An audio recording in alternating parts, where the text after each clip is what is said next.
Oui, alors en résumé, le sentiment de l'IEDOM sur l'année 2022, c'est que ça a été une année de reprise, après 2 années 2020 et 2021 très impactées par la crise Covid.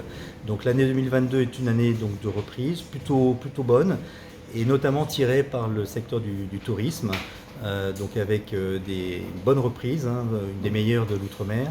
Le nombre de visiteurs quasiment revenu à la normale. On est encore seulement à 86% du nombre de touristes de 2019, mais avec une bonne progression et surtout de bonnes perspectives. Le secteur du bâtiment, lui, a été un peu plus a été impacté par la hausse des coûts et des prix des matières premières. Pour autant, il s'est maintenu, hein, il y a notamment l'emploi dans ce secteur s'est maintenu, mais c'est vrai qu'il est beaucoup impacté et les perspectives, effectivement, avec des marchés publics qui sont en attente.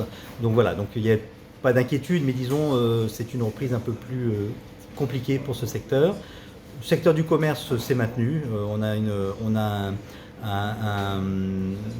grande distribution qui fonctionne toujours bien et la consommation des ménages reste bonne, notamment grâce au soutien public, hein, qui ont été très forts pendant longtemps, qui ont maintenu à la fois les salaires, qui ont maintenu les emplois. Donc la consommation par les ménages a été relativement bonne, avec, je l'ai signalé également, quand même quelques signaux de fragilisation des ménages, à travers notamment le nombre de dossiers de surendettement. En 2022, on a battu le record du nombre de dossiers déposés et une augmentation de 30% sur un an. Donc c'est quelque chose qui est quand même à surveiller au niveau des ménages, s'assurer que qu'il n'y a pas de, comme on a maintenant relâché un peu les soutiens publics, voilà, s'assurer qu'il n'y a pas au niveau des ménages d'inquiétude à avoir. Des petits signaux à surveiller. Pour les entreprises, voilà, donc beaucoup d'enjeux pour l'année 2023, donc une croissance qui devrait se poursuivre, sans doute à un rythme relativement, comme en métropole et comme dans le reste du monde, relativement mesuré. On va pas d'explosion, mais on ne devrait pas avoir non plus de mauvaises surprises pour la Guadeloupe. Avec pour la Guadeloupe un enjeu particulier sur les prix des tarifs aériens, donc à surveiller, puisque c'est quand même un secteur qui tire l'activité.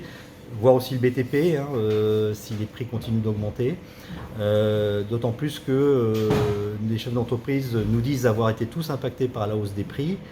Beaucoup n'ont pas encore certains d'entre eux n'ont pas encore répercuté cette hausse des prix et risquent de le faire en 2023. Donc on pourrait avoir en 2023 encore des augmentations de prix, une inflation qui se poursuit.